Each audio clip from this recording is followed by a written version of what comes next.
1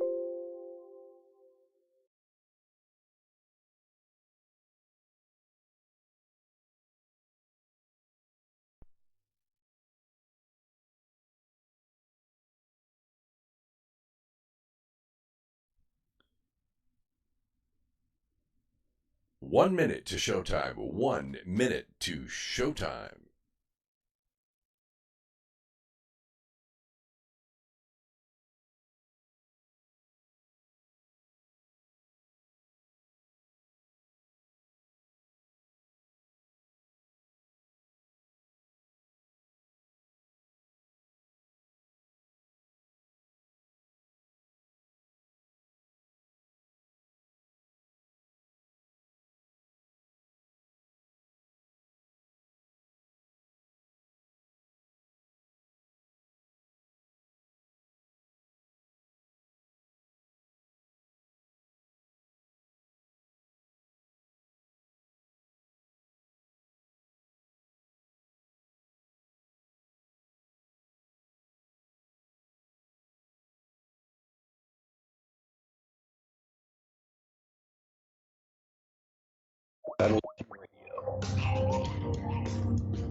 Many years from now, would you be willing to trade all the days from this day to that for one chance, just one chance, to come back here and tell our enemies that they may take our lives, but they'll never take our freedom?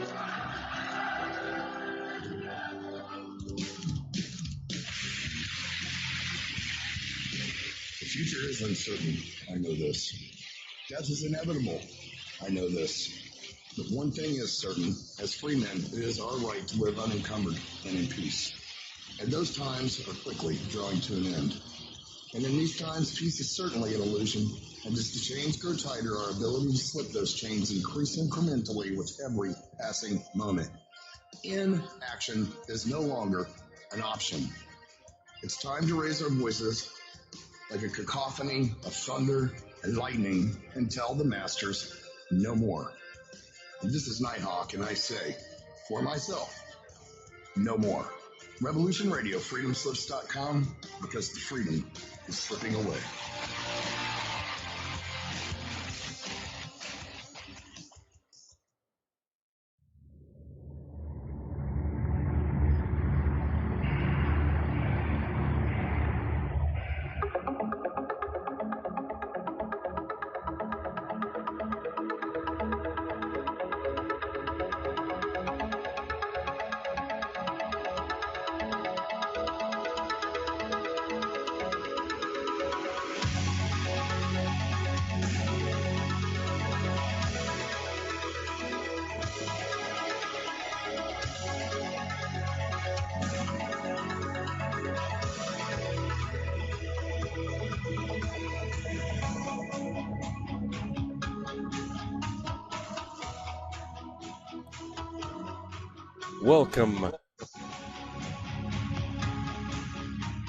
Welcome, Earth Explorers, to X Squared Radio. This is America Free Radio Studios coming to you live on Revolution Radio on freedomslips.com. We are so glad that you are here with us this Wednesday night. And I'd like to welcome all kinds of new listeners who heard me on Red Pill 78. That was a fantastic time. Red Pill does a magnificent job with his program, and I'm so honored to have been on it. And if you're here tonight because of that program, glad to see you in the chat room. So happy that you're here. This is a 2-hour format, so we run pretty fast all the way up for 60 minutes, and then we take a 3-minute break, and then another 60 minutes. So there's no breaks in between. You could take all the breaks that you like, come and go as you wish. Make sure to like and subscribe and to turn that notification on so every Wednesday and Sunday you will be here with me. Mr. 05 Chuck, that is nice. He heard me on the Red Pill interview. That is very, very good. Thank you very much, Bob M. Good to see you there. Let's see who else we got. Tanya is out there. Boo. Raz. probably see Mona later on. Lots of people. I'm so glad you guys are here. This is great. All right. I have a lot of varied information tonight. It's important information.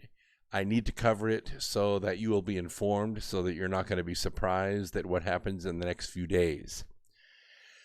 The Global Syndicate's army has been posturing itself for quite some time, while U.S. forces spent the last 3 decades fighting, terrorists in Iraq and Afghanistan, and the Chinese have steadily made their military into the world's premier counter-American military force. I'm going to leave that in quotation marks because I have to tell you, I have a couple of decades of experience working with the Chinese. I'm working with the Chinese right now, having large tooling made over there because that's where the large tooling is made, unfortunately.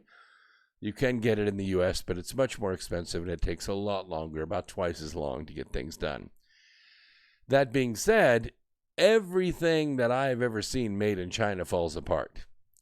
Cameras, walkie-talkies, electronic equipment, TVs, printers, everything made in China falls apart, and so does their military equipment.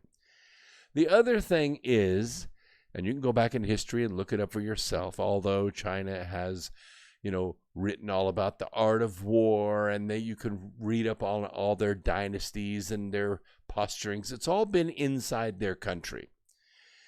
They're not very good at fighting wars. They built a big wall, which protected them against large invasions from the north, but the reason is because the CCP, the Chinese Communist Party, oppresses its people, all of them, like 1.3 or 1.4 billion Chinese. So when I say China, I'm talking about the CCP. I'm not talking about the Chinese people. When you have a government and your people are afraid of the government, you have tyranny. When you have a government and government is afraid of the people, then you have liberty. Those are just the basic facts, okay? Generally speaking, here in the United States, our government is afraid of our people. They're afraid of what we'll do at the polls. They're afraid of what we'll do with demonstrations.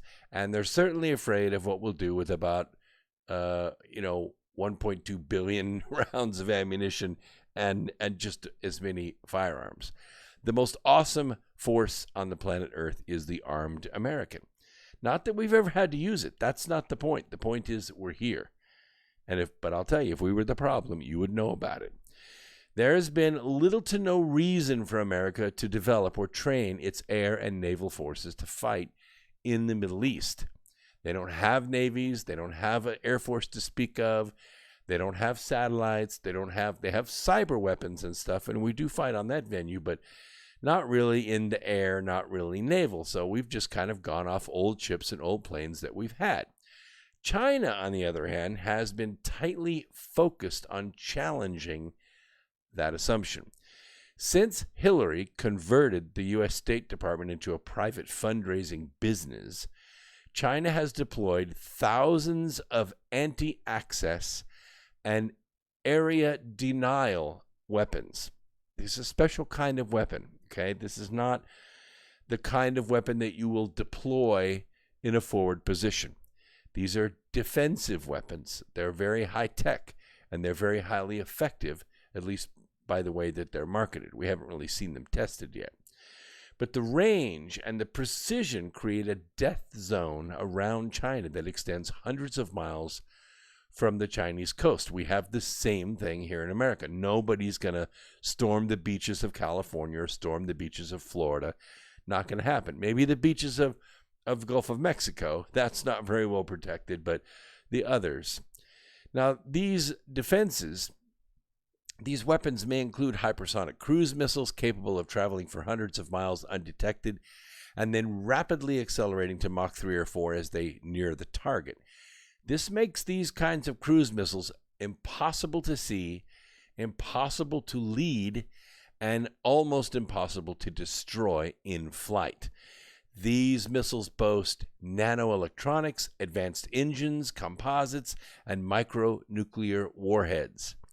They will make it impossible for traditional expeditionary forces, like the existing U.S. Marine Expeditionary units, to get within striking range of any East Asian battlefield without risking destruction. So the Marines' innovative new Commandant, General David Berger, he has embarked on the Corps on its most sweeping transformation in a generation. He is forming a warfare force-in-readiness oriented specifically to fight China in its own backyard. This is a military that is designed to be pre-deployed behind the future enemy lines. It is radical. It fuels the permanent war culture like nothing we have ever seen before. If China continues its posturing for a massive takeover of the South China Sea, it may be the only solution to the growing Chinese military threat. The building and pre-deployment of these forces may also act as a deterrent to any move by China. We hope so. We hope so. The one thing we have to keep in mind, as I said, China's never successfully fought a war outside its own land. It's never won a major naval battle. It is notoriously bad workmanship, and it has a century-old reputation for appearing to be something that it is not. The Chinese people are not the CCP, okay? One need only look at China for a few hours to see that. The internal enemies for the CCP are greater than anything any country in the world could muster against them. And they want everything, and they want it now. Everyone knows that once the CCP drops its guard over the people, they will rise up and they will vanquish the CCP probably in a single day. To achieve Commandant Berger's vision, by 2030, the Marine Corps will have divested all of its tank battalions, specialized law enforcement units, combat bridge companies, and the Corps will reduce the number of infantry battalions, artillery cannon batteries, amphibious vehicle companies, and reduce tilt-rotor attack and heavy lift squadrons. Overall, the Corps will shrink by 12,000 personnel. The changes he proposes will drastically transform the doctrine that guides Marine Corps operations and will likely lead to permanent changes in the Marine Corps future force structure. But what if the Marine Corps predictions for the future are wrong?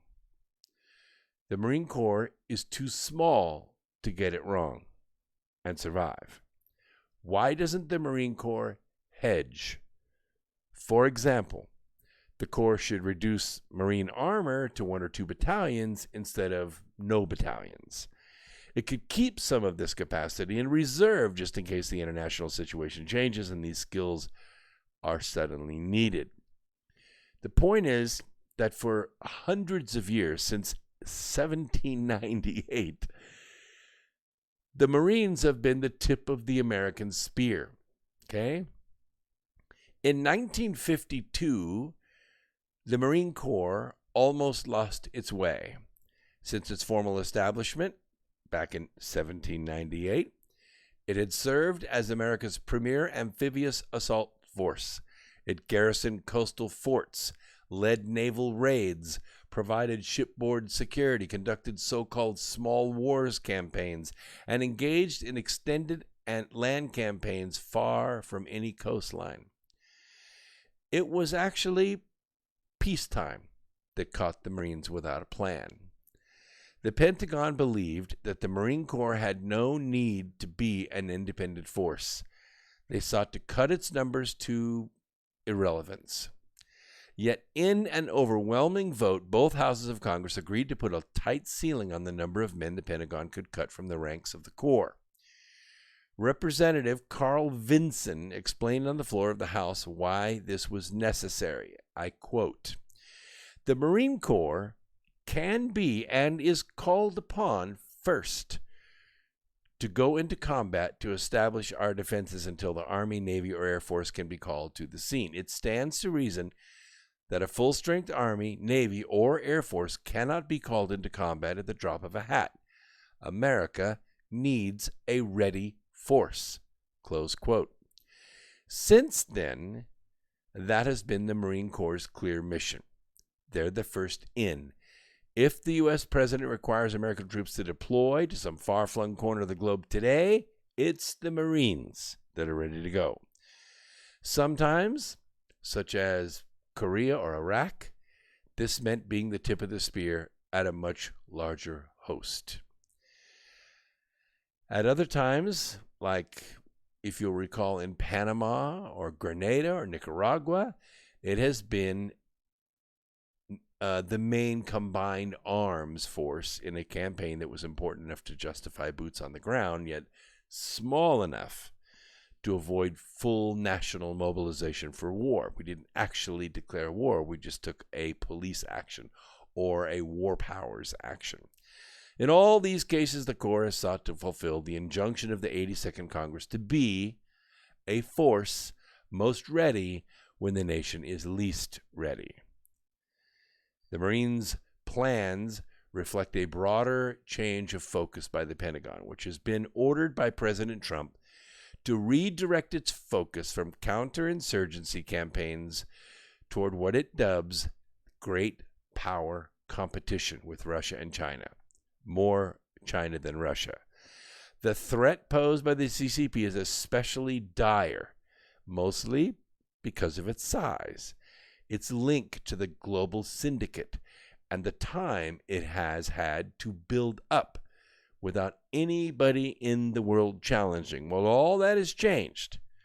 Today, the entire world, all of it, Europe, most of Asia, Japan, the United States, and South America and India, all of it, South Africa included, all deems China to be its enemy. That is a bad place for China to be, a very bad place. They're cornered, and the party has to survive. This is their mindset. While American forces were campaigning in the mountains of Afghanistan, the commanders of the CCP slowly shaped their military into the world's premier counter-American military force. They realized that the U.S. military had grown accustomed to operating freely in the airspace and neighboring waters of its enemies. That hasn't been that way the last few years. The last 6 to 8 years, China has been aggressively moving in the South China Sea. They've built artificial islands, artificial landing strips.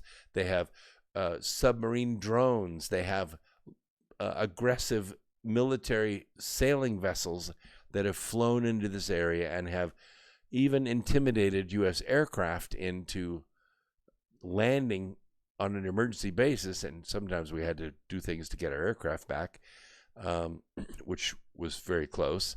But the point is, China has been asserting itself to declare authority over areas that would either belong to someone else or international waters. The CCP's allies in the media and the Democrat Party are all too happy to make their attack successful because they were promised billions in re-election funds and the technology to block President Trump from reaching his base. We've already seen that happen. We saw that happen in Oklahoma. We are seeing that happen in the rallies that are being planned. We're watching the Democrat Party, the global media empire, and the CCP work in conjunction with one another to block those rallies from being successful. We have seen Facebook drop Trump ads. We've seen YouTube drop Trump ads. We've seen Twitter drop Trump posts, deeming them to be harmful to their community. We've seen congressmen and senators that are running against Democrats, Laura Loomer and others, who have been banned or taken off social media altogether, where they can't communicate at all with their constituency or their future constituencies. The point is that a death of a few 100,000 Americans would have been a great bonus to the Democrat plan. It gave them a much needed window to mobilize their forces. Fortunately, we only had, and even with an inflated number of, 132,000 people with Operation Corona Scare that have died. And by inflated, I mean many of these people had coronavirus, but they didn't die of coronavirus. And many more of them had no coronavirus at all. They were, quote, probable cases. And some of them, most of them that did die, had pre-existing conditions like those in nursing homes, people with heart disease, diabetes, and other things. And the virus overstressed their condition, and they ended up expiring. I don't think it's actually been 132,000. I think it's probably more like a tenth that, maybe 13 or 14,000 people that actually died of coronavirus. But the point is, we have a complicit global media empire, and part of that global media empire is the United Nations. Part of the United Nations is the World Health Organization. And today, President Trump officially withdrew the United States from supporting the World Health Organization or allowing any of its reports to be used by the CDC for making decisions based on the spread and impact of the coronavirus. China moved precision weapons, which can be launched from an ever-growing number of CCP naval vessels, CCP Air Force craft, and CCP rocket force units. It'll make it impossible for traditional expeditionary forces, like the existing Marine force, to get within striking range of any East Asian battlefield without risking destruction. When these long-range weapons are combined with the CCP's air defense systems, their sea mines, their drones, submarines, and electronic warfare and cyber capabilities, the result is a gauntlet of fire that the American expeditionary forces cannot be expected to securely traverse. Now, keep in mind, all of this prevents attack on China. It doesn't allow them to actually be aggressive offensively, to go outside of China and take territory. They can't, for instance, take the Middle East. They can't take property in South Africa. They can't take property in Venezuela. They certainly can't attack the United States. None of these weapons that we have shown you, that I've talked about here, can create a corridor through which they can attack in an advanced way. They're all defensive weapons. Once they go outside a couple hundred miles around China, the supply chain, what we call the tail, when you advance, you leave your tail behind you, and that's how you gain reinforcements. If you have a standing army of 200 million men, do the math. That's, 600 million cheeseburgers a day, right? That's a lot of food. That food's got to come from somewhere. You can't get food like that when you're at sea. You can't get food like that when you're invading another country. You have to bring it with you. You have to supply it from behind. China doesn't have that. They have had the money because the Democrats did nothing but count the bribe money. The CCP has had the time.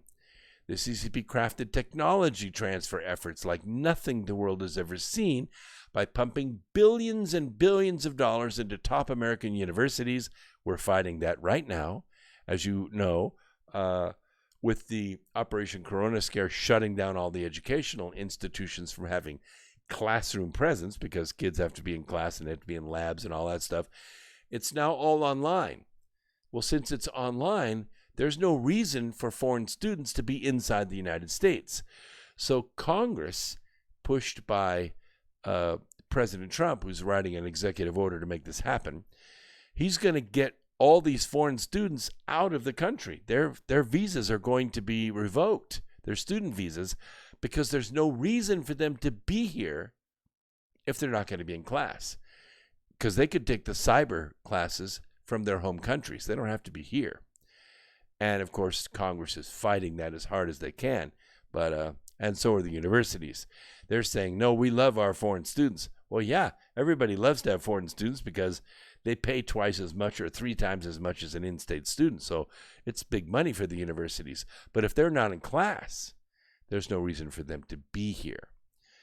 The point is that they have had access to the libraries and to the patents, to the labs. They've purchased every major movie producer, every distributorship, all the streaming services. They own 70% of Congress itself. And they controlled the White House for 16 years under Clinton and Obama. The Chinese have significant holdings inside this country. It may already be too late for American success in a direct conflict with China. President Trump spent nearly $3 trillion in 3 years to try and get ready. But the Chinese have had 30 years to get ready. All services of the U.S. military are scrambling to find a response to this problem posed by this ever-growing zone of death. No service, none of them, Air Force, Army, Marines, Navy, none of them have proposed a response more radical than the U.S. Marine Corps. This paradigm shift has been outlined by Commandant Berger in a series of guidance and planning documents released over the last few months. If you sign up for the newsletter, which you can easily do by going to americafreeradio.com or to brooksagnew.com, either one you can sign up for the newsletter. It's free. I send it out twice a week, Wednesdays and Sundays. I will send these notes and some of these notes, and I will include the links in my newsletter so that you can read these position papers on your own. These guidance documents are from the Marines.mil website, so you can read them for yourself. They're pretty sizable. I've taken excerpts from them for this information. Now, in Commandant Berger's words, this new inside force is going to reverse the cost imposition that determined adversaries seek to impose on American forces by putting the CCP Navy in the same desperate situation now faced by U.S. ships. This will enable the Marine Corps to create a mutually contested space in the South or East China Seas if directed to do so. The Commandant believes that this new posture will have a powerful deterrent effect on Chinese decision-making. As the Marines' new bases, they're not going to be in El Toro off of San Diego. They're going to exist inside the Chinese weapons engagement zone ahead of time. They're going to be able to attack the CCP platforms in the very first minutes of war. And they will be quite capable to retool the U.S. Marine Corps as an inside force in the West Pacific. The Commandant has directed the Marine Corps to axe a whole lot of its current capabilities. The Howitzer batteries, the tanks, they're all going to be reduced in size because they're very difficult to move around. And that's not the kind of war that they're going to be fighting. These changes reflect the sort of war Berger believes the Marines must prepare to fight. Suppressing fire from cannon artillery and the mobility of Marines' armor forces are cornerstones of the Corps' maneuver wartime doctrine, a set of tactics the Commandant thinks Marines are going to have little use for in the land battle space when it's reduced to just the small Pacific islands. It's not going to work there. You can't drive a tank between islands. A howitzer doesn't give you the range. So the plan is the end result of a process that began a few years ago. President Trump commanded the Defense Department to link the money it requested from the American taxpayer to the goal it claimed it was pursuing. That hasn't happened before. Usually it's been a giant military slush fund, right? And they just move the money around wherever they think it needs to go. And what ends up happening is a lot of the money gets lost.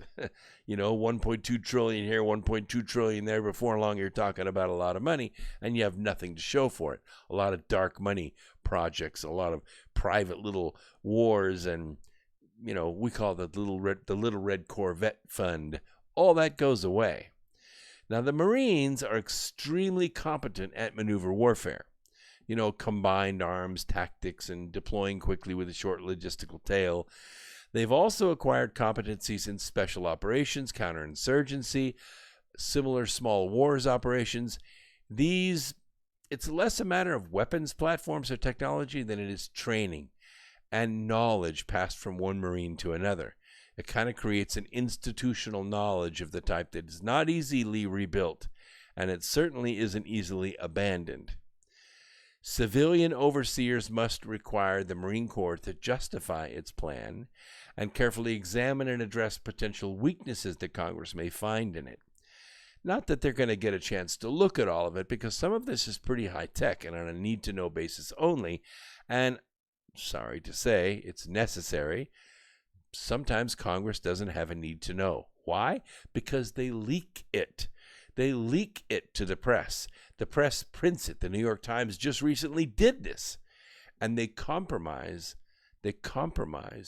our methods of operation and our positions to the enemy. It's dangerous. It's more dangerous to go after the press and attack them or arrest them for doing it, but it's more easily controlled if you just keep the information out of their hands in the first place. So the act of targeting a ship from an ally or a partner's home territory also carries the serious diplomatic and military policy implications.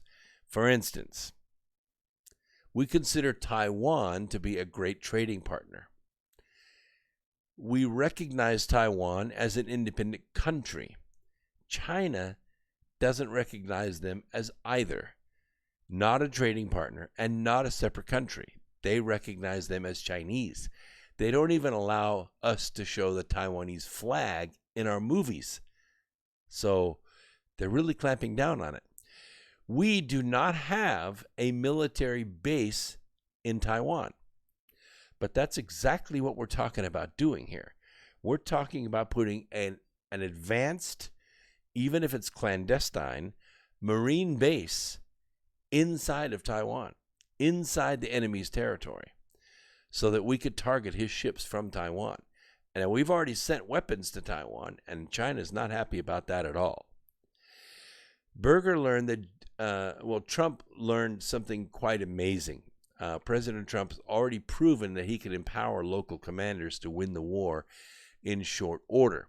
If you read the book Charm of Favor, and by the way, thank you so much, like hundreds of you ordered Charm of Favor in the last few days since I was on Reptile 78 on the 4th of July.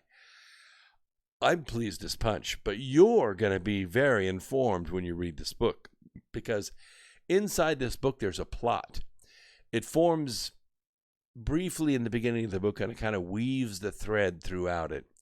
And you see this North Korean technology in the hands of Pakistani special agents operating inside this country, and you could see how it's very plausible.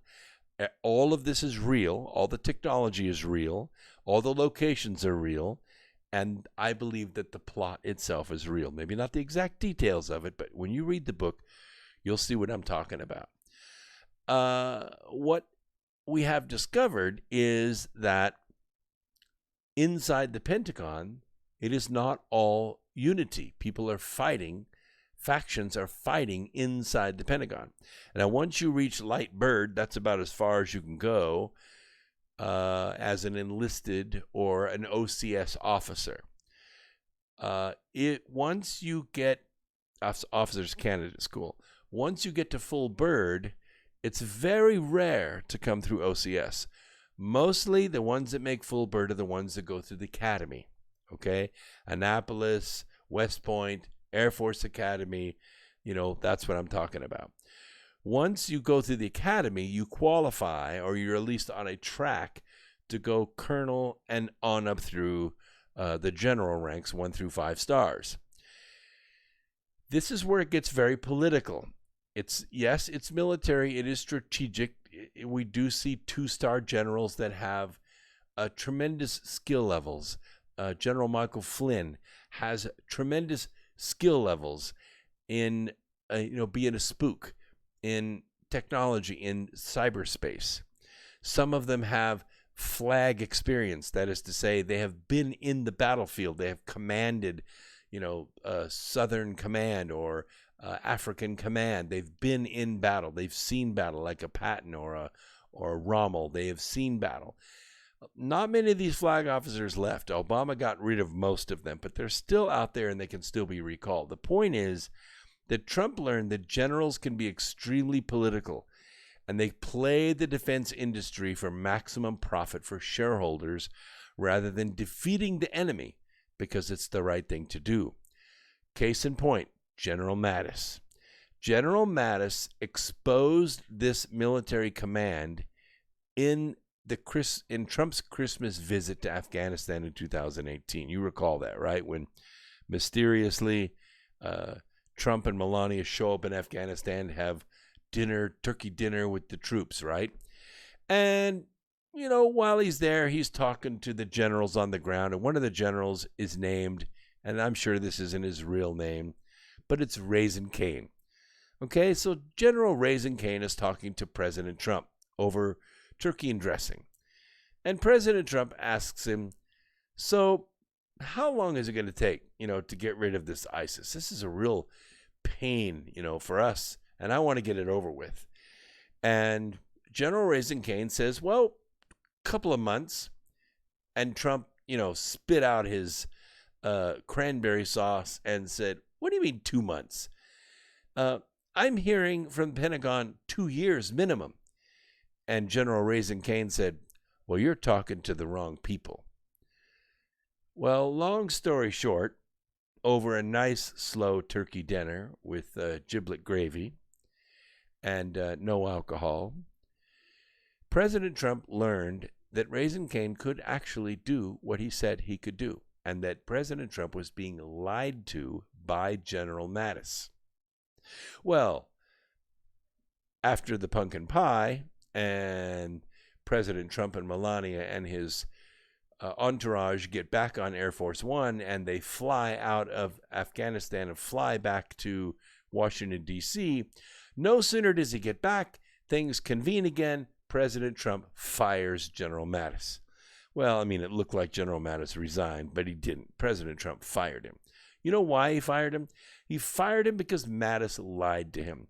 Because Mattis was being a political animal. He was stretching this out so that the military people that were providing weapons to the military, Raytheon and, Halliburton and all these big, mega, huge corporations, of which mostly these generals have stock in or friends that work in them, keeping them alive, making them rich, richer than rich, wealthy beyond compare. President Trump doesn't care about that. Turns Raising Cane loose, and 2 months later, ISIS is done. Done. This is the exposure. So, has a policy framework with capabilities and authorities been erected that could create a realistic chance of success against the CCP military? This is a really good question. I believe it is being developed as we speak. There's a risk that the Marines' new operational concepts and force structure may not be supported by our allies. For instance, Tokyo, Japan. Tokyo's long-standing policy has been to concentrate American forces in as few bases as possible. They don't like American servicemen walking around in the Japanese towns because why?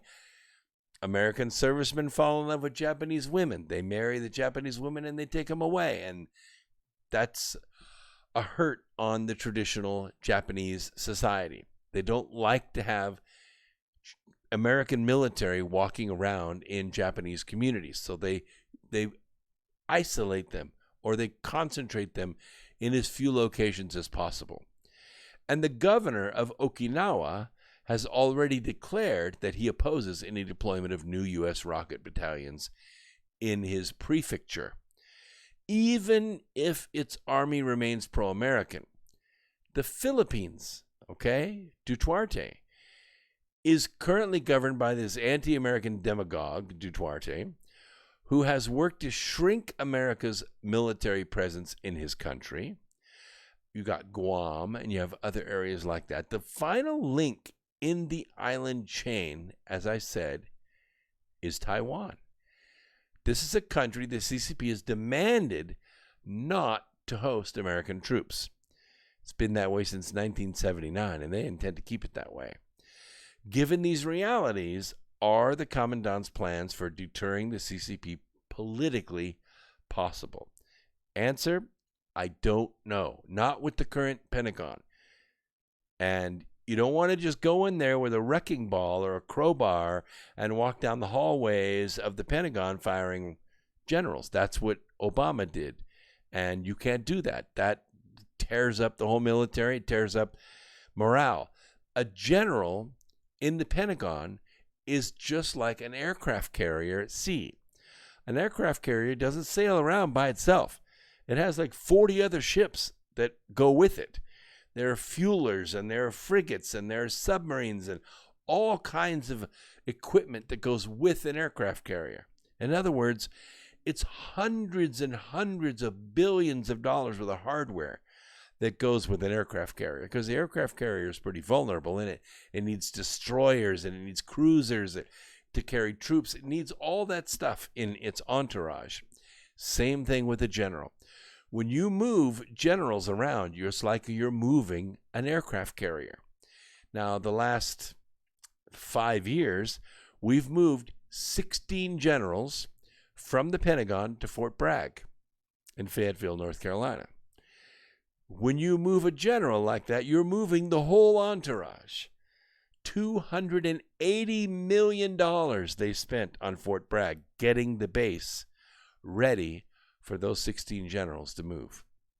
It's a big deal. You don't just pick and push and fire and bust generals. It doesn't work that way. There's a lot of infrastructure that goes with it. The prospect of being stranded on these islands we also need to think about. What if the war with China doesn't turn out to be a long, protracted conflict, as wars between great powers often are? What if the war isn't quickly concluded? I mean, it's not clear that the Marine Corps positions will be able to survive a volley contest with the CCP rocket force. It could be over in a few days. It could last for a few years. The point is, we don't really know, and politics and diplomacy may play a bigger role. When the Marines run out of precision weapons, what are they going to do then? You can't just restock weapons. You can't just keep pumping cruise missiles in there. How will they be resupplied when they're located on remote islands inside the enemy's weapons engagement zone? In the battle for Wake Island in World War II, the Marine Corps learned what happens to isolated island garrisons whose anti-ship platforms are exhausted early. There's a risk of repeating these mistakes. We don't want to do it. So some of these weapons are going to be high-tech, and they could easily be knocked out with a regional EMP weapon. Some of these weapons are actually space-based. That is to say, they can be commanded from the ground, but they're actually dropped from orbit. Not everybody knows that we have these. If you read the book Charm or Favor, we talk about the X-37B. I followed that program when it was first started by the U.S. Air Force. I was in the Air Force. That program ran its course in the Air Force. The Air Force ran out of money. They ended the program, and what happened was the DARPA moved in, and they put it under, and NASA, and put it under their rapid deployment budgets, which basically are black budgets. But they were able to put this in a rapid deployment fashion. They finished the X-37B and they launched it. What does it do? Nobody knows. I can suspect it has a 7-foot-long, bomb bay on the top of it that opens up, similar to a space shuttle, but much smaller. What can you carry in a 7-foot bay? Well, anything that'll fit in there. Now, there is a weapon called the Rod of God. I'm sure you've heard of it, right? It's supposed to be this 6 to 8 inch diameter tungsten rod that's 20 feet long. Have you ever seen a rod of tungsten that size? Do you know what it would weigh? A lot. A lot. You don't have to have that much mass in orbit. A tungsten rod, 2 or 3 inches in diameter and 7 feet long, with fins on it and maybe a little bit of steering technology, and you've got a formidable weapon. Something that weighs about a ton, something that can drop at about Mach 10, Mach 11. It could be anywhere on the planet within 60 minutes. 60 minutes. That's pretty crazy. Anywhere on the planet in an hour. And it could drop from anywhere from 100 to 200 miles up. That's a lot of energy, a tremendous amount of energy. And it would drop right straight down the chimney, right down the 3-inch pipe in the top of your roof. And it doesn't need an explosive because it's going fast enough and it has enough mass. It will make one heck of an impact. It's called the Rod of God. Take out subs, it can take out bases, it can take out aircraft on the runway, anything you want. Do we have an unlimited supply? Unknown. We know the X-37B has been up there for over 1 year missions, and there's one up there right now. So there's a lot going on up there. All right. It is quite possible that good answers can be given to each one of these questions. I'm going to try to cover it over the next few weeks so you got a little bit more details. I need to bring this to your attention because we haven't really even been thinking about war. We've been thinking about insurrection. We've been thinking about riots and protests, and we've been thinking about stupid Operation Corona Scare and getting kids back and do I wear a mask to the market? And of course, this is exactly what the CCP wants you to think about. What I'm trying to do is open your eyes that you'll see we have been at war before. And we have been negotiating with countries that we have gone to war with the day we went to war with them. The Japanese attacked Pearl Harbor. And the emperor's ambassadors were in the White House having tea and exchanging gifts. They knew. But we didn't. Ostensibly, we didn't. The point is, that's how quickly it comes. And when you have a force the size of the CCP with the ego of the CCP, and you back them into a corner, financially, politically, strategically back them into a corner, they're not going to surrender without a fight. They're going to come out and they're going to fight. And they've been training and posturing and spending, and believe me, the spending is off the freaking chart because for the last 30 years, the Chinese have had their way with us. It's only been President Trump that's effectively been able to trade with them, effectively been able to put tariffs against them and sanctions against them to try to level this field. That effectively is just cornering the CCP. It's just pushing them in an economic corner with the Chinese people. It's pushing them in a technology corner because they've had their way for a long time. If they needed missile technology, they got it. If they needed military secrets or advanced patents on communications or nanotechnology or missile technology or satellite technology, heck, they just put a rover on the moon, right? It's still up there, Jade Rabbit. The point is, they just go to our universities, Caltech, MIT, Harvard, Johns Hopkins, wherever they need to go, and they just take it. They walk in with their money, they walk in with their scientists, and they just leave with the information. Almost everything we know, they know. And they've had the money, because we're the ones that have been giving it to them, to do something with it. And that's what they've been working on. 30 years is a long time, especially when you're as industrious and motivated as the CCP. So when you're working toward a war, it doesn't make a lot of sense to walk away from a war. You just go ahead and have it, especially if you think you might be able to win. And as I said, they have the global media empire and they have the Democrat Party working inside this country on their behalf. Their enemy is already here on our grounds. That's what we're doing. Good points, Bob. What is this? Test Rabbit? Project Thor could be used to deter piracy off Eastern Africa coast. We set up a Mach party platform to be an attractive target to predators without anything real. Yes, we could do that. It works for a while, but we're talking about a much grander scale here, Bob and Test Rabbit. We're talking about control of the Earth. We're talking about two superpowers, one of which has a tremendous amount of commitment by its people and the other has its people as its enemy. These are very tenuous times. So let me talk a little bit about the atmosphere, global cooling, climate change. I'm not a climate change denier. No, I'm just a climate change denier that we have anything to do with it. South Africa is not a place you would normally associate with a blizzard or snow, but they've issued several advisories between mid-May and mid-June warning of extreme cold across large parts of the country. Substantial snowfall was recorded in parts of Lesotho, the Free State, and the Eastern Cape, as well as parts of the Western and Northern Cape, and even KwaZulu-Natal.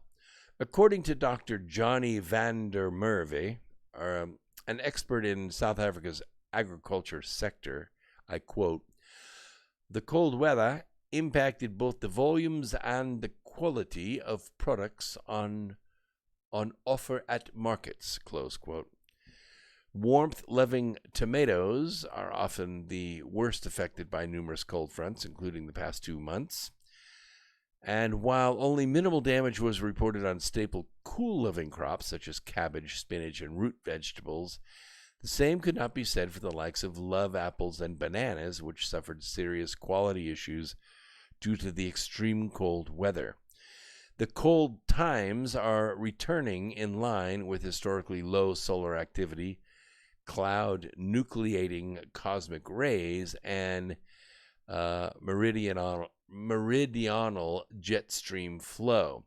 NASA appears to agree with this. If you read between the lines with their forecast for this upcoming solar cycle 25, we're in solar cycle 24 right now. They see 25 as being the weakest of the past 200 years, with the agency correlating previous solar shutdowns to prolonged periods of global cooling. And you can see in this chart, if you want to, let's see, can I do this? I think maybe I can do this. Let me put this over here, and let me go to my screen here. I think I can show you. Yeah, there we go. Okay, so if you're looking there, you can see, and I'll put my mouse over here so that you can see.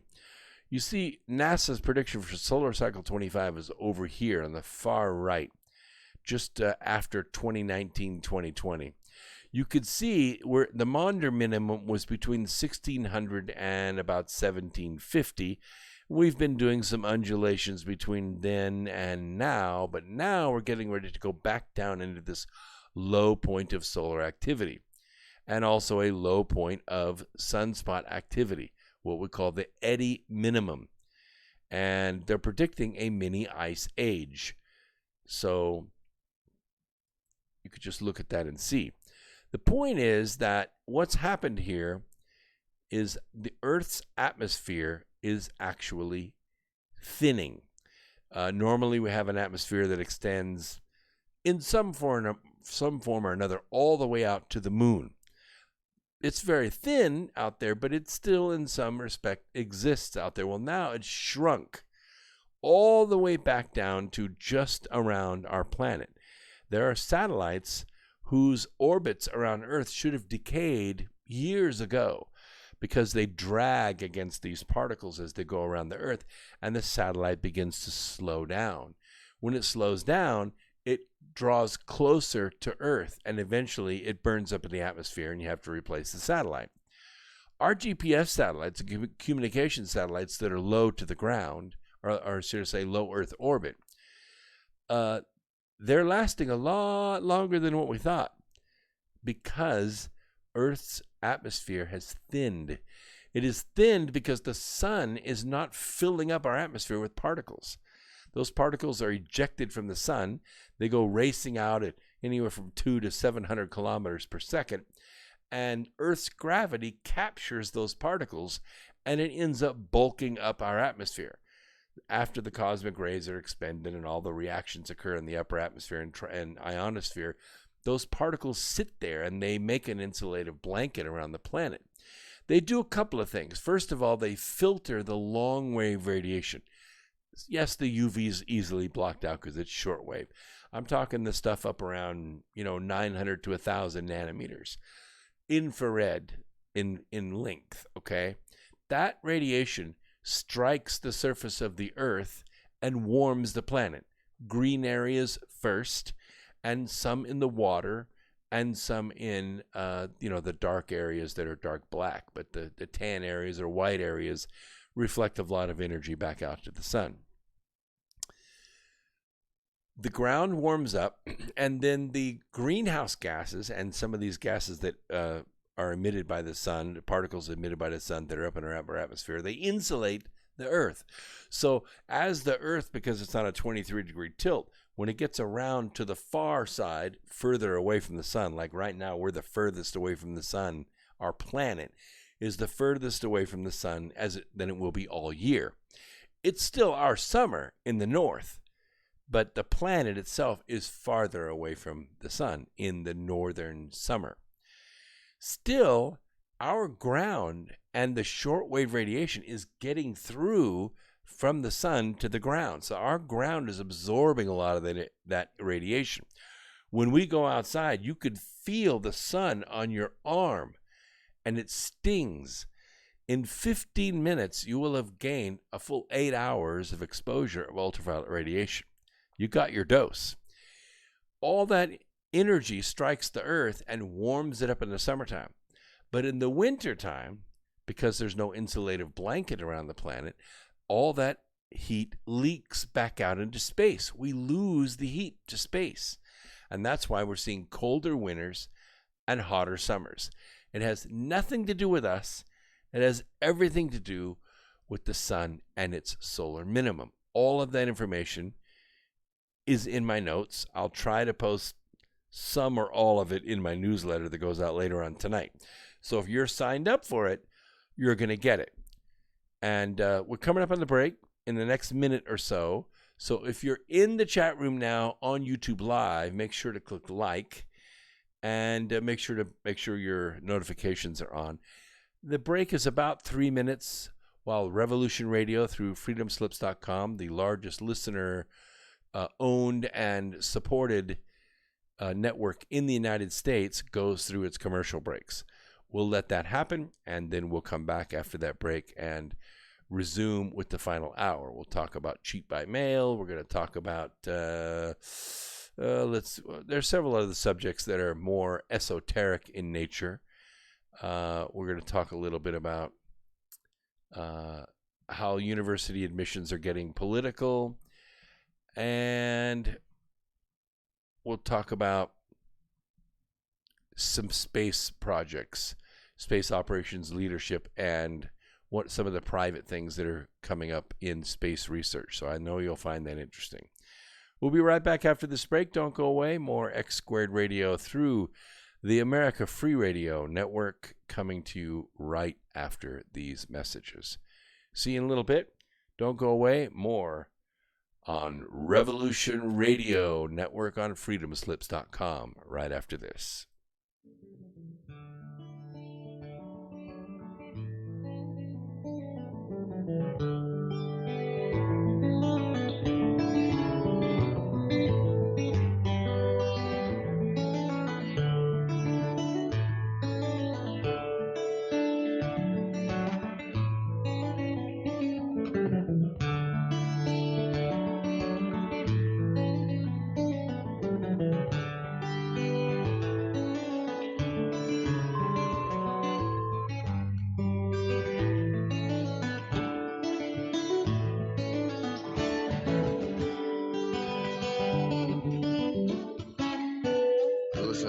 Radio at freedomslips.com, and we'll be right back after this message.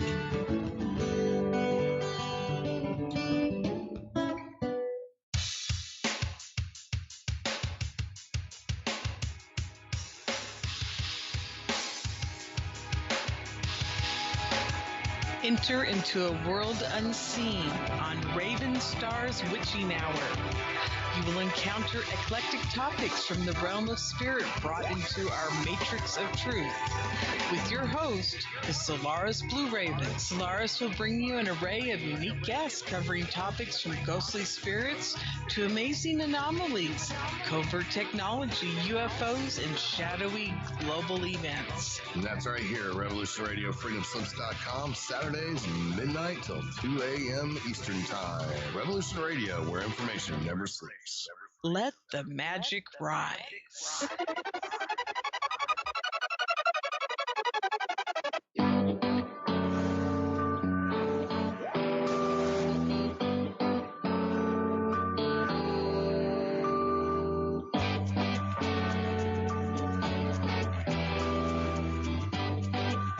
We're an anarcho-syndicalist commune. We take it in turns to act as a sort of executive officer for the week. Yes. But all the decisions of that officer have to be ratified at a special bi-weekly meeting. Yes, I see. By a simple majority in the case of purely internal affairs. Be quiet. So by a two-thirds majority in the case of more... Be quiet. I order you to be quiet. Look, you stupid bastard, you've got no arms left.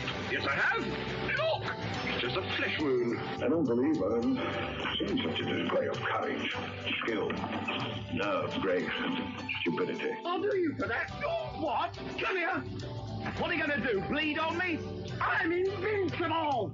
You're a loony. The Black Knight always triumphs. Roundtable Live, Monday through Friday, 1 a.m. till 4 a.m. Eastern Time. Bring your mind, bring your ideas, bring your voice. King Arthur had nothing on us here at Revolution Radio, freedomslips.com. This is the people's war. It is our war.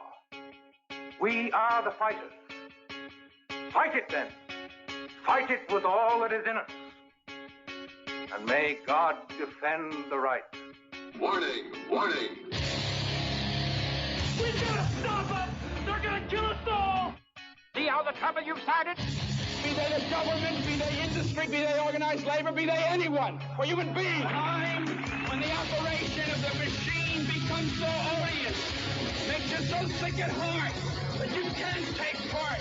You can't even passively take part. And you've got to put your bodies upon the gears and upon the wheels, upon the levers, upon all the apparatus, and you've got to make it stop. And you've got to indicate to the people who run it, to the people who own it, that unless you're free, the machine will be prevented from working at all. Revolution Radio at freedomslips.com, the #1 listener-supported talk radio station, throwing ourselves upon the gears of the machine. Revolution Radio, where information never sleeps. You called down the thunder, well now you got it. Right, you tell them I'm coming, and hell's coming with me, you hear? Hell's coming with me! Revolution Radio.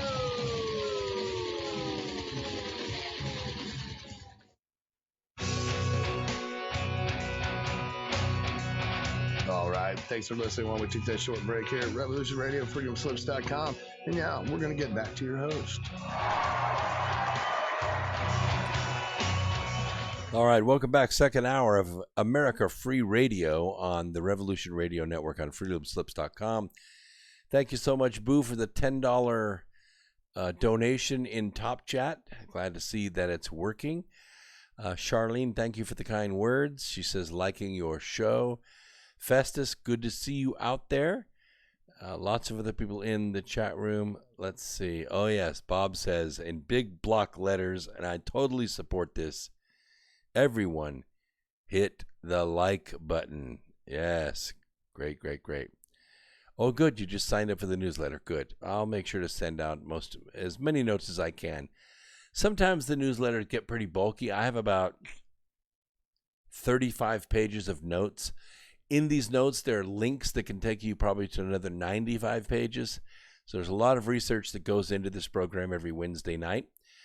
I can't put it all in the newsletter because, quite frankly, my email service company will call it spam. But if you'll write me at bagnew@x2-radio.com, I'm sorry, Brooks at x2-radio.com. Brooks at x2-radio.com. I'll put that in the chat stream too. I'll send you the whole newsletter. all my notes that I use for these programs. Normally, I would post these on the calendar. I do my Sunday shows. I upload the notes, and everybody can access those. But I don't really have a way for you to do that unless you go to my website. And my website is not nearly as visited as Revolution Radio's website is, and I don't have access to post a link there. So we can make a deal. I'm pretty sure we can. And by the way, Mr. Virtue, good to see you out there. Very, very pleased to have you out there. Everybody that came from Red Pill 78, so glad to have you here. Eric, good to see you out there. All right, let's talk a little bit about cheat by mail. Not a whole lot, because you already know that this is coming. You know that the Global Syndicate is rallying what I call Ballots R Us. Well, there's a new report. This time it's from a conservative group. Some of these reports I give you are actually from, the actual nonprofits that are out there trying to pay for and manipulate and put in place the cheat by mail system. This is a conservative group on the potential problems with the large-scale mail-in voting. Now, mail-in voting is different than absentee voting. Let me make this clear. If you're a registered voter in your state, and you're not going to be in your town, you're not going to be in your town, or you just want to vote from home, you can request from your precinct a absentee ballot, and they will send it to you. And you can vote it, and then you can get 2 witnesses to sign it, or you can get it notarized, seal it, and send it back in. You know your vote's going to be counted. That's because you requested it. That's because you're a registered voter and you took the initiative to make sure that your vote counted when you're not going to be in the region or you don't want to get out of the house to vote. You just want to vote with an absentee ballot. Mail-in voting is different in that it is sent to all registered voters. What is the problem with that? There are 2 problems. Number 1 is most of the registered voters never vote. Or if they do vote, they haven't voted in a long time. They vote irregularly. The point is, they either go out to vote or they don't go out to vote, but it's their choice. The difference is that the precinct is making the choice for them. It's actually violating their civil rights by sending them a ballot that they're not going to use. The second problem is that a lot of the people that are registered to vote are not citizens of the United States. They were registered to vote during their driver's license process, during the motor voter. You're automatically registered to vote by the address you use when you get your driver's license. The issue is you're not a citizen. You're a citizen of a foreign country, living and driving inside the United States, but you are registered to vote. I can tell you how we know this. We know this a couple of different ways, but the biggest way is, guess what registered voters get asked to do? They get asked to serve on jury duty. Yeah, you get a notice. Hey, you got to show up to the courthouse these 2 days, civil trial or criminal trial or whatever it is. It's your duty. You got to go. You got to go. They might reject you.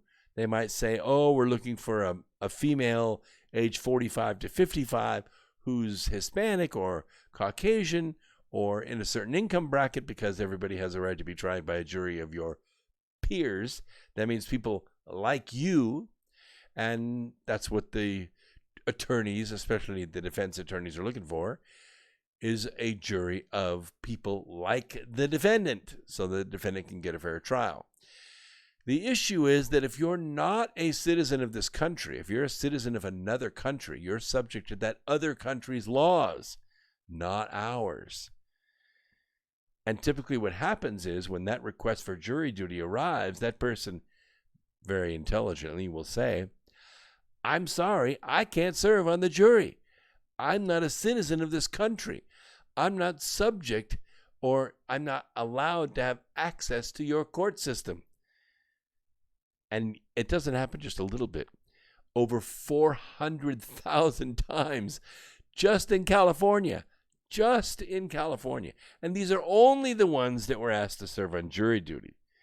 That's not all the foreign citizens that are registered to vote. So the issue is all of these people receive a ballot. during mail-in voting because it's sent out from the precinct unrequested. It goes out to the registered voters. So when they get the ballot, it can be harvested. That ballot can be harvested. People can come to the door. Hey, I understand you got a mail-in ballot, and I can help you with that. All you have to do is sign it here, and I will fill it out for you and deliver it to the precinct. What could be easier? I know, it sounds kind of dumb, right? I mean, you really have to be dumb to do that. No, that's okay. I'll vote it myself. I don't normally vote, but I'm going to vote it, and I'll mail it in. That's not usually what happens because ballot harvesters are trained to get it out of you. Especially if you're an elderly person or you have poor eyesight or you're not too bright. Hey, you got 6 ballots there. You know, you really only should have one. Which one are you going to vote? You don't know? Well, listen, why don't you let me take those 6 ballots off your hands? These are official ballots. They were issued by the precinct. 70%, it's estimated, 70% of those mail-in ballots are going to be voted by somebody other than the person it was mailed to. The report by Honest Elections Project, it cites problems that have already arisen in a number of states showing that including inactive voters, including those who have changed addresses or died, they're getting ballots anyway. It results in money being spent on ballots that will never reach their intended recipients. At the very least, mailing ballots to every registration on file, knowing that a significant number of registrations are erroneous or outdated, is a significant waste of scarce resources. Just in Nevada, in fact, just in Clark County, Nevada, they predicted it would cost at least $323,000 to mail ballots to inactive registrants. Now, here's the kicker. Some of those ballots are going to come back voted. When ballots were sent to inactive voters in Nevada's May primary, ballots were found piled up in post office trays, outside apartment complexes, and on community bulletin boards in and around Las Vegas. In other words, people took their ballot and they took it down to a community bulletin board and they stuck a pin in it. Anybody could pick the ballot up, vote it, sign it, and send it back in. It's crazy. And by the way, a lot of ballots are found in trash cans too. And a lot of ballots end up in an enterprise rental truck. And come election night, if those ballots are needed, guess what happens? That enterprise rental truck managed to make its way to the precinct, and those votes get counted anyway. Earlier this year, 800 ballots were disqualified in Paterson, New Jersey. You know why? Because the ballots were found in the mail, bundled together, despite a state law forbidding anyone from handling or sending more than 3 mail-in ballots together. Several individuals, including a councilman-elect, are now facing criminal charges for alleged election fraud. Those are only the ones that are caught. In another example, in New Jersey, over 700 of the ballots were mailed to Republican-registered voters. However, all of those ballots were filled with Democrat candidates. There weren't any Republicans on the ballot to vote. Now, while some states already have mail-in voting, like Washington State, they phased it in over a number of years, and it works fairly well because all of the dormant voters, dead voters, have already been weeded out. You can't just flip a switch on election year and say, it's going to work 100% mail-in vote. It doesn't work. Democrats are accusing Republicans of attempting to suppress votes by requiring in-person voting during a pandemic, claiming that such a move would force voters to choose between exercising their rights and protecting their health. You see how Operation Corona Scare can be used. George Soros has a nonprofit that is putting voting machines. These are machines that are like a red box. You vote your ballot, you take it to this machine, and you can stick your ballot in the machine. It's like a ballot mailbox.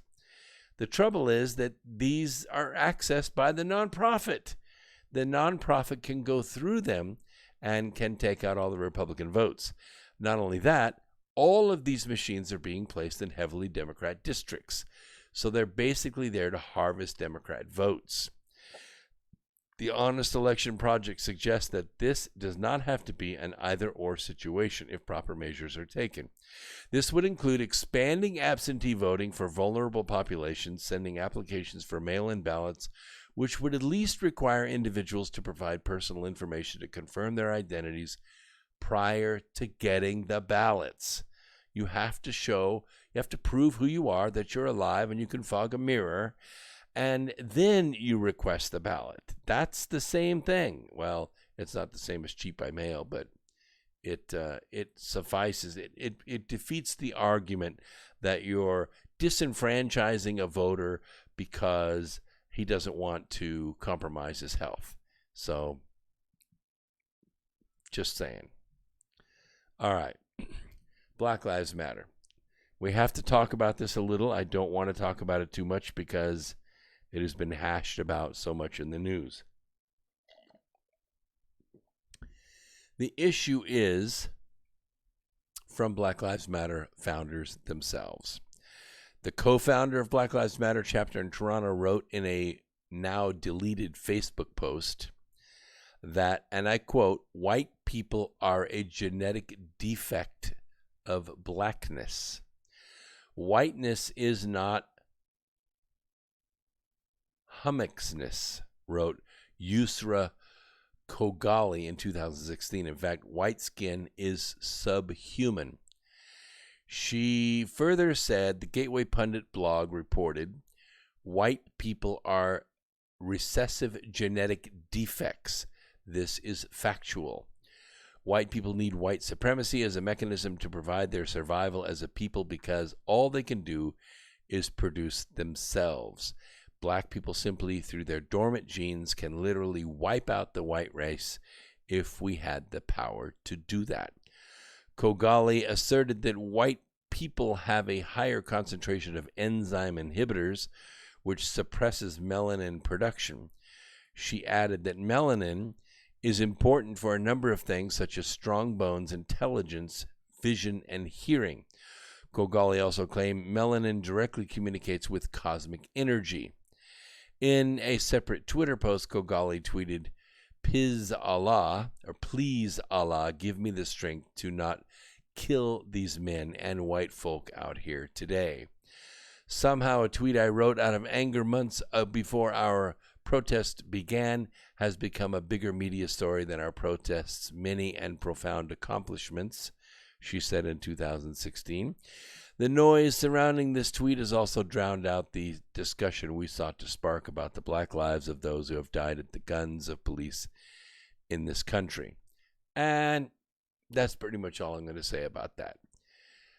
BLM doesn't really exist. They don't have a business license. They're not registered with the IRS. They are simply a marketing plan for rich white Democrats. Fact. All right, university admissions. As if they weren't already political enough, we can see that there's a video out there titled, "When the Libs Find Their Way to Your Page." It lists captions such as, "When people see that I support Trump, then try to hate on me and think I'll change my views over a video." The video features a Trump 2020 flag as well as a sign reading Marquette 2024. The song used in the video is rapper 6ix9ine's Gooba and plays lyrics such as "He's mad, she's mad, big sad, haha, don't care, stay mad." So this woman's post has been watched nearly 600,000 times and has since caught the attention of the Marquette community, some of whom began harassing her, others threatening her life. "I hope you get shot," one commentator told her. "I pray for you, but you're not worth it," another user said. "I was extremely disappointed by the incendiary comments," she told the college in an interview. The response from my peers has been repulsive. She explained following the TikTok she was contacted by Brian Troyer, Dean of Undergraduate Admissions at Marquette, who she said told her acceptance to the school was far from certain. He had the heart to tell me I wasn't a student. This means that my classification is still in limbo and is currently being decided by the administration just because of her Facebook post. I have been accepted. I paid for my housing. I have my roommates. I even have a complete class schedule. If that doesn't make me a student, what does? Well, some Marquette administrators who asked her a series of questions meant to judge her morals. They said, they also asked me hypothetical questions regarding dreamers. How would I respond if a dreamer who lived down the hall from me came up to me and told me she didn't feel safe or comfortable with my views and me being on campus? They also asked me if I thought there was anything I could do to improve my image on campus. See, here goes the social score stuff we were talking about last week. They proceeded to ask if I was comfortable with the reputation I have established for myself. The assistant dean asked if I put any thought into the response I would be getting from my videos. The college fix reached out to Marquette University, which did not respond to multiple requests for comment, by the way. A Marquette spokeswoman told Empower Wisconsin that the school had not rescinded her offer, although acknowledged the admissions team did recently have a conversation with incoming freshman Samantha, this is her name, about statements made on her social media accounts. Other social media users are beginning to band together against her as well. An Instagram user has since created a copy and paste email template requesting to have her admission rescinded from Marquette and is encouraging others to send the email to Marquette's administration. Here's what the petition states. Samantha has been very vocal on social media about how she is enthusiastic about coming to Marquette in the fall. As a Marquette student who is passionate about or for the university's core values, such as cura personalis and recognizing everyone's human dignity, these transphobic, racist, and xenophobic comments should not be tolerated. These comments made by Samantha were shared publicly and were clearly presented as mocking jokes. Samantha is obviously proud of her statements, and she stands behind her words in every post. These comments create and perpetuate an unsafe space for the LGBTQ+, probably M, community. You know what M stands for, don't you? M stands for minor attracted. It means you like to sleep with kids. First-generation students and dreamers at Marquette. Samantha is proud of her transphobic and xenophobic opinions, which under no circumstances should be allowed at Marquette. The university can and should make it their priority to ensure students, especially LGBTQM, immigrants, first-generation, and POC, feel safe, valued, and appreciated on campus. Commenters on TikTok, which, by the way, is a CCP social media site. You should delete that app if you have it on your phone. Get it off your phone. It is reading everything you say and do. Also continuing to express their disapproval of Samantha's conservative views. How can I help? She will not be going to college next year, wrote a commenter. Free speech does not mean no consequences. Samantha is not alone in her fight to attend Marquette, however, as a petition on change.org titled Stop Marquette University from Removing Incoming Conservative Student for Her Beliefs aims to keep her enrolled. Freedom of expression is the most fundamental of all rights, the petition states. What precedents are we setting for future conservative generations? We can't afford to capitulate in the face of tyranny when our youth are depending on us to protect their rights. I totally agree with that. She says, I still would like to attend Marquette University. However, because of the death threats, the bullying and harassment, This transition will be difficult to make. As of right now, I'm being left in the dark as to how Marquette is addressing the harassment. So while she's simply saying she's going to vote for Trump, they're harassing her and offering death threats against her. So which is worse, do you think? I don't know. Yes, I have a couple people ask about flat Earth. This is the fact. Nothing is flat in the universe. Nothing. Okay? End of argument. At least on this program. What echo? Is there an echo? I don't hear an echo. Are you talking about this echo? The echo of this voice? Or I don't have that on, so you shouldn't hear that. It takes a thief. A car crash Sunday resulted in both drivers being arrested after police in Oregon discovered, guess what? Both people were driving stolen vehicles. I love this story. Newburgh Dundee police chased Randy Lee Cooper, 27, in a stolen Land Cruiser before he careened into a Buick Regal as he was attempting to elude officers. Cooper was arrested and charged with multiple crimes, including assault and unauthorized use of a motor vehicle. In the process, police discovered that the driver of the Buick, 25-year-old Kristen Nicole Bug, was under the influence of intoxicants. I swear to my time. And her vehicle had also been reported stolen 3 weeks prior. She was also arrested and, of course, charged with DUI and unauthorized use of a motor vehicle. Just thought you would like that story. 2 thieves and such karma. You just can't believe it. 2 thieves crash into each other. It's just marvelous. All right, let's talk a little bit about space operations leadership. We see a lot of private industry taking advantage of space. And by that, I mean, you know and I know the gold rush is on, baby. It's on.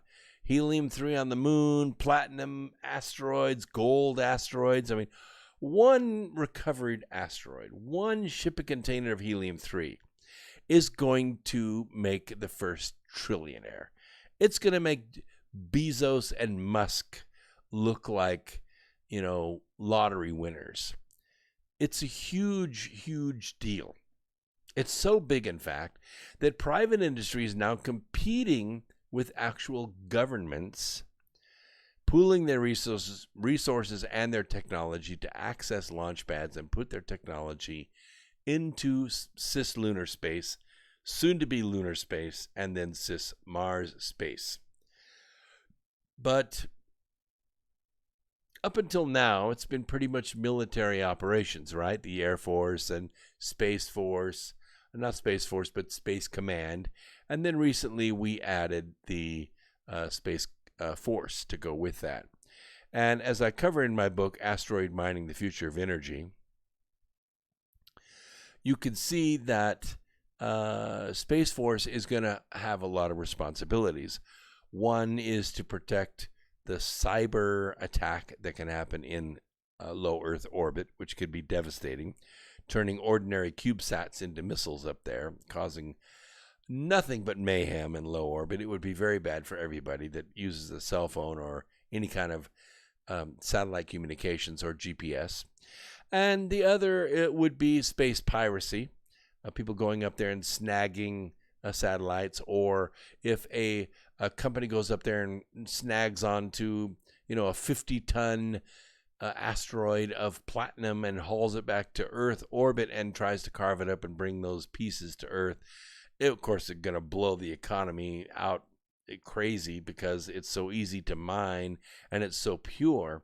But what happens if on the way back to Earth, space pirates go up there and just rob the miners of their remotely acquired treasure? It could happen. Space Force is going to be there to stop it. So Major General Chance Saltzman, have I met him? I might have met him. Anyway, I believe I did meet him at Fort Bragg. Anyway, he's going to be served as acting staff director of the Office of the Chief of Space Operations. The U.S. Space Force Pentagon headquarters is going to have a leaner staff structure than traditional military service headquarters, and some senior staff posts will be assigned to civilians like me but not me, according to the draft proposal. Now, the Space Force headquarters, known as the Office of the Chief of Space Operations, he's at a couple notches above the Deputy Chief Director of Paper Towels, is going to be led by a 4-star general and a 4-star vice chief. This is where the politics comes in. When you get to these 2, 3, 4, 5-star generals, you're heavy into the politics. This is what worries me about this. You got a lot of money and a new frontier and politics. It could be fine if it's put in place by a good president and it's managed correctly. It could be terrible if it's put in by a bad president and managed poorly, which could happen. These things change on a dime when it comes to new elections. Many details of the staff organization are still being hammered out, but it is coming together. Once you get the leadership together, then the structure begins to come together because the budgets are put together, the supervisory committees are put together, the management's put in place, and then you can begin to bring the rank and file on. You can obviously see that this would not work well working the other way. If you're going to build a plant, and let's say you're going to manufacture air conditioners, window air conditioners, you don't hire all the assembly people and the line supervisor and then hire the management. It doesn't work that way. You hire the management first and make sure that the mission, the same arrow, the Ho Shin, is handed down from the board to the upper management, to the mid-management, to the line supervision, to the line workers. That's how you organize from the top down. You don't organize from the grassroots up in a plant, because you're going to go through all your money and you're not going to make a quality product and you're going to be out of business. So there's a lot of infrastructure in here: human resource, operations, strategy, technology. All these positions are going to be filled. Now, General Saltzman is returning to the Pentagon after a tour as Deputy Commander of U.S. Air Force Central Command, managing air operations in Central and Southwest Asia. He would fill the job previously held by Major General Clinton Crozier, who retired last month. One of the concerns for the Space Force is having enough general officer billets to fill the top spots. When Congress established the Space Force, it authorized a 4-star Chief of Space Operations, but due to concerns about cost, it specifically prohibited the addition of general officers above what is currently authorized. As I told you before, when you move a general around, you move his infrastructure as well. You have brigadier generals, you lieutenant generals, colonels, light birds, majors, all the way down through the ranks, and then you go to the NCOs. It's a lot of hardware, it's a lot of people, it's a lot of organization. All that moves with him. You don't just move a general in and, he whips out his 4-star debit card and puts the stuff together. It doesn't happen that way. So if you, and this was always bothered me about being in the service. If you have an operation like a lab, let's say, they'll say, okay, this lab ideally will operate with 26 people. 6 of them will be, tech sergeants. 1 of them will be a master chief. 6 of them will be staff sergeant, like that. And then what'll happen is they'll have to fill those ranks. Well, I got to tell you, master chiefs or chief master sergeants, they're rare. Guys get out, when they turn master sergeant, tech sergeant to master sergeant, they get out, they retire, they got their 20 or 30 in. So these master chiefs, they're not a lot of them out there. Well, you have a lab, you have a space for a chief master sergeant, and what happens is you can't find one that's worked his way up through that lab or that electronics genre. So you pluck one from motor pool. You go get a master chief out of motor pool, or you go get a master chief out of, space or air training command, and you stick him in the lab. Why? Because he fills the master chief role that the structure organization chart has. The trouble is The guy doesn't know anything about running a lab. He doesn't know anything about procedure. He doesn't have the technology. He's not on the same communication level as even the techs that are there, even the airmen first class or the newbies. They know more than this guy does because they come through this massive training command with these high-tech training and classes, and he has nothing in common with them. So what happens is it builds up resent because you have this chief master sergeant who's telling them to shine their shoes or crease their uniform, and these guys in the lab are going, what the heck does that have to do with the price of tea in China, to use a colloquialism? And there's an animosity that builds up against it, and the military bearing breaks down. So that's the problem with taking these guys. Oh, we got to have a 4-star general in here. We have to have a 3-star general in there because that's what Congress set up. You end up pulling some guy from the paper towel division and sticking him in Space Force. That's the problem. Space Force is so new, you're not going to get these guys from non-military offices and stick them into these super high-tech, zero gravity, no atmosphere kind of operations on the moon, on Mars, in space. You know, you're going to have your belters and your earthers and your Luna and your inners and your belters fighting all the time because there's nothing in common between those. And you've done it just because you got to have the rank. So establishing an international long-term sustainable lunar presence is going to happen. Okay? It's going to happen. In fact, it's already in the works. We're already putting infrastructure in place. Low Earth orbit first. Then we're going to go to cislunar, which is going to include lunar orbit equipment like GPS satellites, communication satellites, rescue satellites, drones. All these things are going to go to orbit around the moon.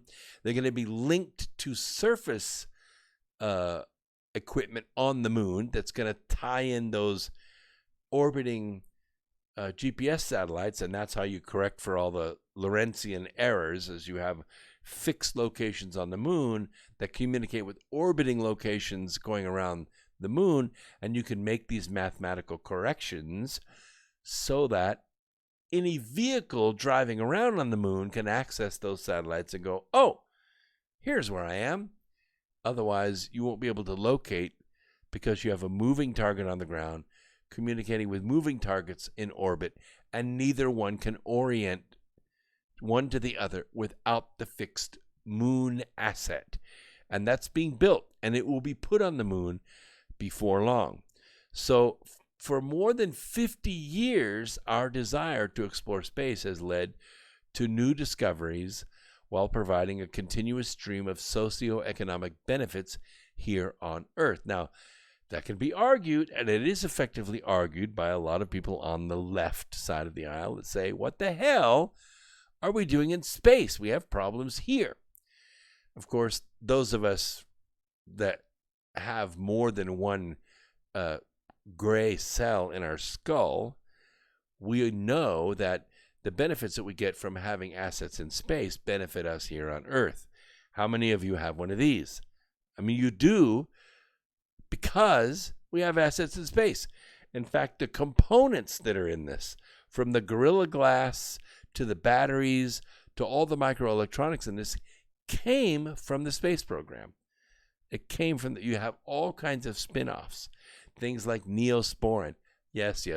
More than Tang, okay? More than Tang. Fibers, polymers, microelectronics, nanotechnology, all this stuff was originated in zero gravity first, okay? Space exploration has increasingly cemented itself as a field of high strategic importance for governments around the globe. I always say, he who controls the moon first will control the Earth. Who do you think it is important to have as the dominant presence on the moon?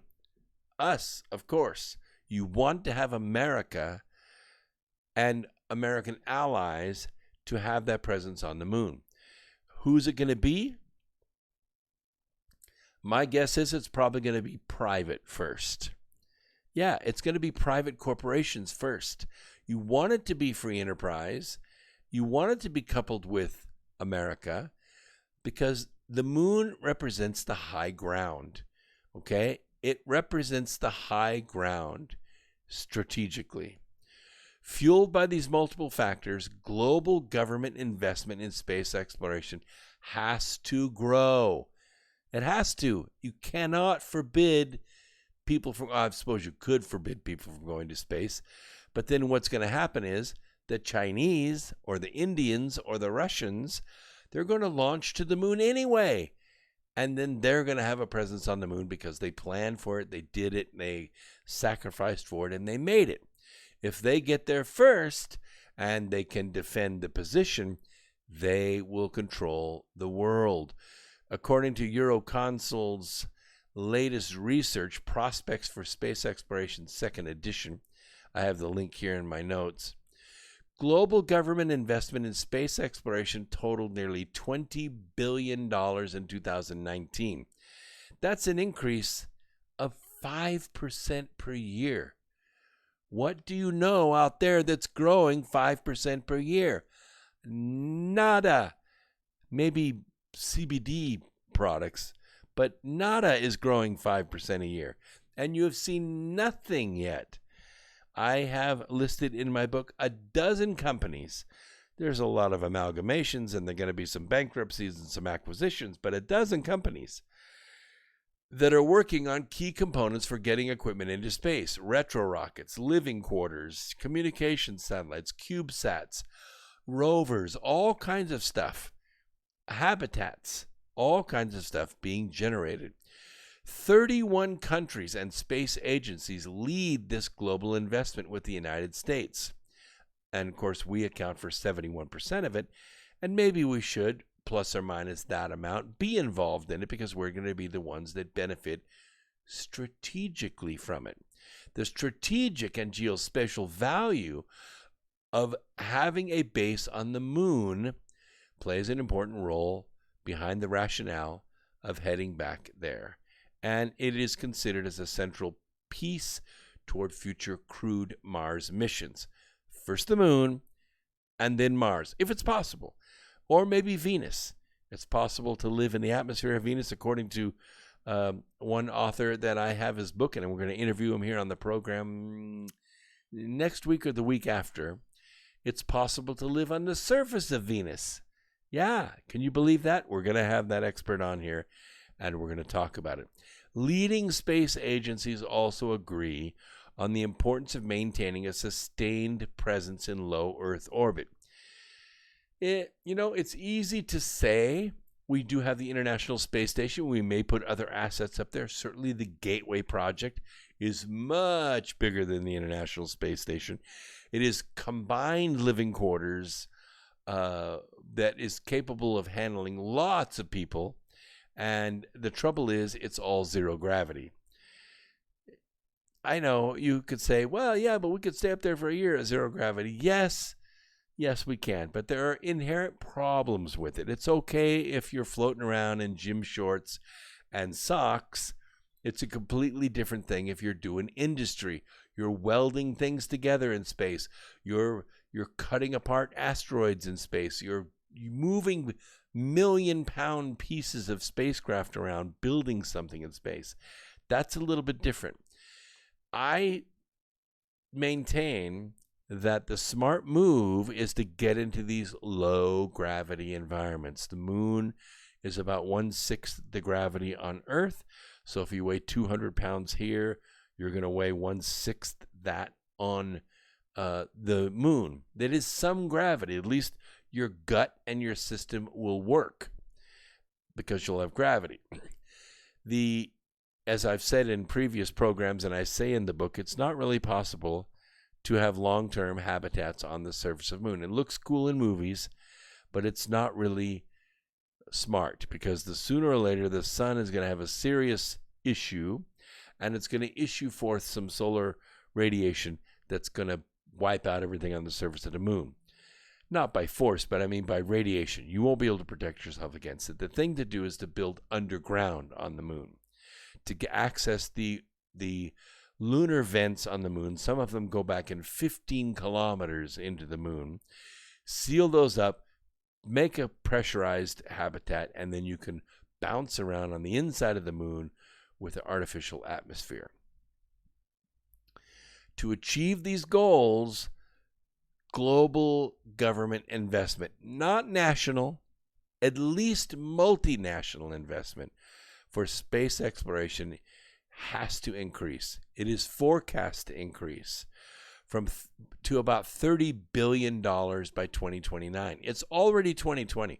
We're talking 9 years. That might as well be 9 minutes when we're talking about this stuff. The forecast funding growth of about 50% over the coming decade reflects government support of large-scale, ambitious plans which have started to materialize with the moon as the core focus. I honestly don't think that China will be involved in our effort to do this. I think we're going to see India, we're going to see Japan, we're going to see Europe. We might see Russia working with us, but not China. It's not going to work that way. What is this? Oh, just tell me what stock I should buy. We're talking about CBD products in the chat room. I'm not a financial advisor, but I'll tell you the stock I own, all right? It's called Neptune. Neptune, N-E-P-T is the symbol. It's affordable. It's in the $2 to $3 range. It's a little volatile right now, but I have a strong belief that this company is very soon going to get the regulations that it needs. It is openly talking about contracts with Pepsi and Coca-Cola. I don't know if it'll materialize or not, but if CBD is accepted by the FDA and those regulations allow that compound to be put into soft drinks, you have the big soft drink makers that have eyes on Neptune, N-E-P-T. If you want to know a stock to buy that's affordable, and put it into your Robinhood or whatever app you use. If you're using, any of them will be able to access it because it's a dollar stock. It's in the $2 to $3 range. It kind of goes up and down. I bought it at like $1.70. Yeah, I'm making money on the stock, and I believe it's going to go up. I'm just what I do. I can't tell you what to do, but of course, following me on social media will treat, cure, and prevent the disease of ignorance, and you're perfectly welcome to do that. So, for the chat room's benefit, that's the stock that I own. One of the things that we're going to see have to be developed is better propulsion technology. Right now, we use rocket fuel.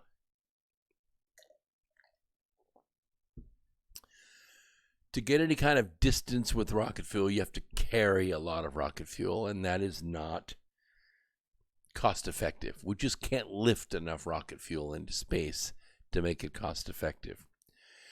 So we're working on, what? You meant the moon development. You don't know what stock to buy. Relative to moon development. Wow. Planetoid Mines comes to mind. It's a small company that makes retro rocket hardware. They are supplying multiple customers, including SpaceX.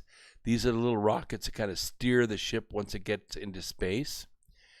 Planetoid Mines is one company. They are surviving. There are a couple other companies. I'll try to get some more names.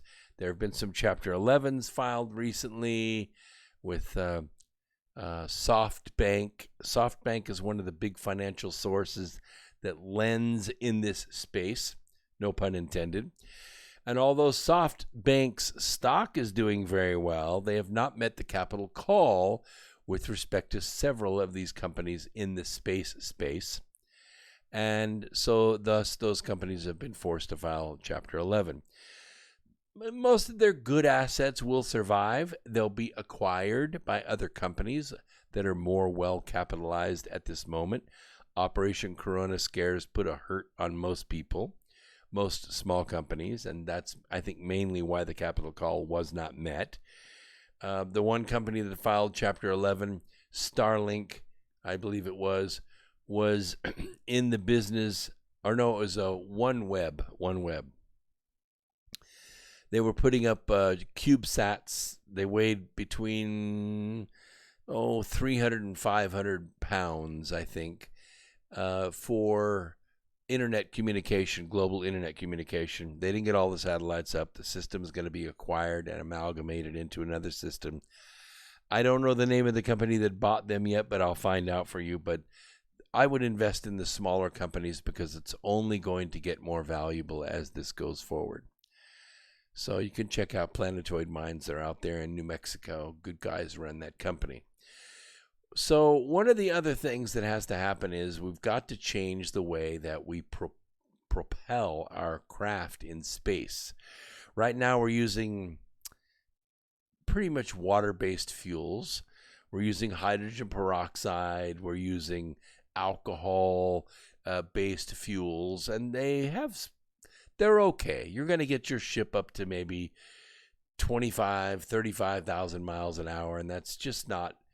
It takes about 7 months to get to Mars, and you have to hit that Hohmann maneuver just right, or you miss the planet, and that's not good.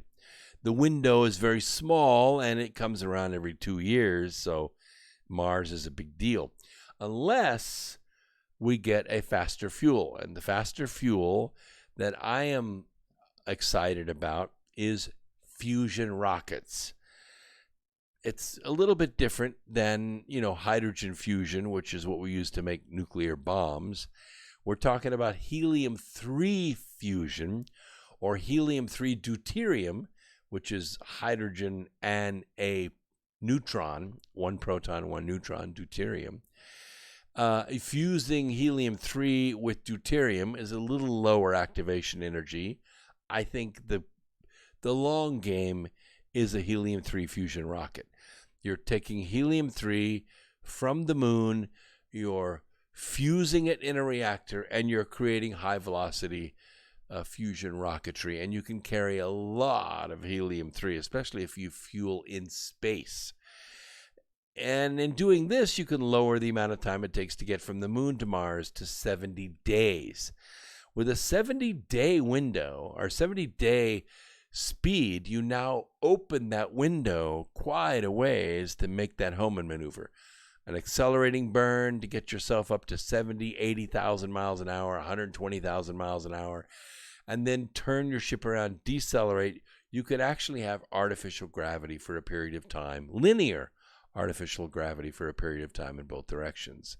Very interesting technology, very exciting technology. I will let you know as the companies bring this on. Another way to do this is with solar sailing. This is not feasible for big ships, okay? A small sat launched a year ago to demonstrate solar sail technologies, and it continues to operate and is now beginning an extended mission. This CubeSats are about a little bit bigger than a cooler. And this is called LightSail 2. It launched in June of 2019, about a year ago, to demonstrate that a solar sail could change the orbit of a spacecraft. Formally started an extended mission June 25th. The 1-year anniversary of its launch is coming up. It came up on the Falcon Heavy as one of the payloads on the Space Test Program 2 mission. LightSail 2 was deployed by another small sat Prox 1 days after launch, and later in July, it deployed a 32 square meter mylar sail. The sail is designed to catch the solar wind. And this solar wind, can jack it. It can get it up to about 500 kilometers a second. Maybe even 700 kilometers a second, but it's rare, but you're not going to find one normally that fast. It's between 200 and 400 kilometers per second. They're going to go to a higher orbital altitude without rocket fuel, just from the push of sunlight. A closer analysis of the spacecraft's orbital parameters showed that its apogee, or high point in its orbit, has indeed increased by several kilometers. However, its perigee, or its low point in orbit, has decreased by several kilometers. It really means that the average altitude probably hasn't increased at all. It's just more eccentric As June 25th webinar to mark the 1-year anniversary of the launch and the beginning of LightSail 2's extended mission, Planetary Society officials focused more on the solar sail's ability to control the spacecraft's orbit rather than raise it. So you could see it's not all that practical. It takes a tremendous amount of energy to speed up a satellite so that you can increase its orbit. Okay? You have to get to a certain escape velocity to leave Earth's orbit, but it takes exponentially more energy to go higher in orbit because you have to go faster. In the extended mission, spacecraft controllers will continue to optimize the performance of the sail. The Planetary Society has an agreement with NASA to share information on LightSail 2 to aid the development of NEA Scout. That is a CubeSat mission NASA launched that's going to use a solar sail to fly by a near-Earth asteroid. It could happen. We've used ion drives already to get out to the asteroid belt. It does work. They can run for months at a time, accelerating with very fast particles, although not a lot of mass. As you know, force is equal to mass times acceleration. So you can either have a little mass going very, very fast or a lot of mass going fairly slow in order to get that force, that push. And you have to overcome the inertia of the craft itself. Fortunately, this was a very small craft, and so the ion drive was sufficient, and it was able to make it out to the asteroid belt and perform the surveys that were needed. Also in the news, the World Health Organization is done. The Trump administration has begun the process of withdrawing the United States from the WHO, a move that will hurt the UN's agency response to the coronavirus. I think it's generally accepted that the United Nations is not the friend of the United States. It is the enemy of the United States. The World Health Organization is an agency of the UN. We've already cut back funds from the UN itself because they don't represent us. In fact, they represent lots of forces against us, sanctioning us and attacking us with various things. And we see the participation of the World Health Organization in Operation Corona Scare, which crushed our economy and put about 30 million people out of work. Last month, we had almost 5 million people go back to work, as I predicted. I said it would be the largest addition of jobs in American history, and I was right. I predicted 5 million. It was actually 4.8 million. I got it pretty close. Next month, that is to say July, you're going to see another 5 million. It's going to be absolutely unprecedented. Unemployment is going to drop below 10% for the first time in probably 4 months, and it's going to continue to climb. That's effectively pushing the global syndicate into a corner. Take into consideration that we're removing funding from the World Health Organization. We've removed funding from the UN, and you're pushing the global syndicate further into the corner. It means we're probably, if we don't see a military action, then we're going to see what's called a nonlinear action. You're going to see action that happens on a scale that is nonlinear. That is to say, it's not just it's not parallel. It's going to be isolated and terrible, and it could involve millions, hundreds of thousands to millions of Americans. I don't want to see it happen. I'm just letting you know the bomb is in play. So watch your eyes out there. Watch your eyes. We'll see you next Sunday, this coming Sunday, on America Free Radio. See you.